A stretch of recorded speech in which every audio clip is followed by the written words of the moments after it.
بسم اللہ الرحمن الرحیم۔ حدیث نمبر 30 ہم پڑھ رہے تھے چہل احادیث کے سلسلہ میں، اور اس حدیث کے ضمن میں دو آیات مبارکہ میں پڑھ لی، اور پہلی حدیث ہم پڑھ رہے تھے، پہلی حدیث کا ترجمہ اور عربی عبارت ہم نے پڑھ لی ہے۔ آج ہم اس کی تھوڑی سی تشریح دیکھتے ہیں۔ حدیث مبارکہ یہ تھی کہ لا يدخل الجنۃ نمام، جس کا مطلب یہ تھا کہ چغل خور جنت میں نہیں جائے گا۔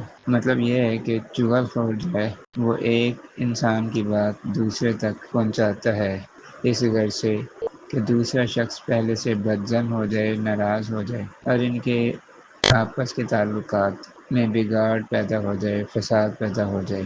یہ چغل خوری کا مقصد ہوتا ہے، چغلی کا، اور چغل خور یہ کام کرتا ہے کہ دو لوگوں کے تعلقات جو ہے نا وہ خراب ہو جائیں۔ اور یہ چغل خوری ایک ایسا سنگین گناہ ہے کہ جو جنت میں داخل ہونے سے رکاوٹ بنے گا، کیونکہ حدیث شریف میں کہا گیا کہ چغل خور جنت میں نہیں جائے گا۔ تو چغل خور کیوں نہیں جائے گا؟ کیونکہ وہ چغلیاں کرتا تھا، اور چغلی کرنا کبیرہ گناہ ہے، ٹھیک ہے۔ تو اس گندی اور غلیظ عادت کی وجہ سے انسان جنت میں نہیں جا سکتا۔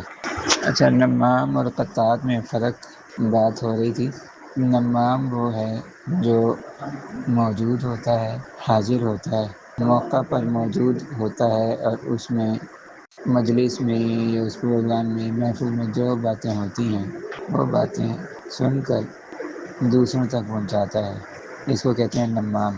اور قطات وہ ہوتا ہے جو کہ مجلس میں حاضر نہیں ہوتا، موقع پر موجود نہیں ہوتا، وہ چھپ چھپ کر باتیں سنتا ہے، سامنے نہیں آتا، چھپ چھپ کر جاسوسی کر کے، جاسوسی کے ذریعے سے ادھر ادھر سے سن کر چیزیں جو ہے نا وہ جمع کرتا ہے، پوائنٹ جمع کرتا ہے، اور پھر ان کو دوسروں تک پہنچاتا ہے۔ بہرحال دونوں ہی چغلی کرنے کے مفہوم میں داخل ہیں، بس ایک یہ ہے کہ وہ موقع پر موجود ہوتا ہے، سب کے سامنے چیزیں دیکھتا ہے، سنتا ہے، پھر دوسروں تک پہنچاتا ہے۔ ایک وہ ہے جو مجلس میں نہیں ہوتا، بلکہ دائیں بائیں ادھر ادھر چھپ کر یا دوسرے لوگوں سے جو مجلس میں حاضر ہوتے ہیں ان سے پوچھ کر کے کیا ہوا، کیسا ہوا، کس نے کیا کیا، کس نے کیا کہا، یہ ساری باتیں جمع کر کے پھر لوگوں تک پہنچاتا ہے، اور پھر اس طرح لوگوں کے آپس میں تعلقات خراب ہوتے ہیں، بگاڑ اور فساد پیدا ہوتا ہے۔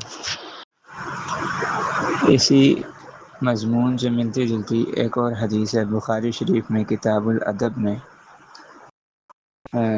حدیث نمبر 6056 یعنی 6056، یہ حدیث کا نمبر ہے کتاب الادب میں۔ وہاں پہ بھی یہی الفاظ ہیں، سمعت النبی صلی اللہ علیہ وسلم لا یقول لا يدخل الجنت قطات، صرف قطات کا فرق ہے، اور قطات بھی چغل خور کو ہی کہتے ہیں، یعنی بہت زیادہ چغلیاں کرنے والا بھی جنت میں داخل نہیں ہوگا۔ دونوں احادیث کا مفہوم ایک ہے، الفاظ کا فرق ہے، ایک جگہ نمام ہے، ایک جگہ قطات ہے۔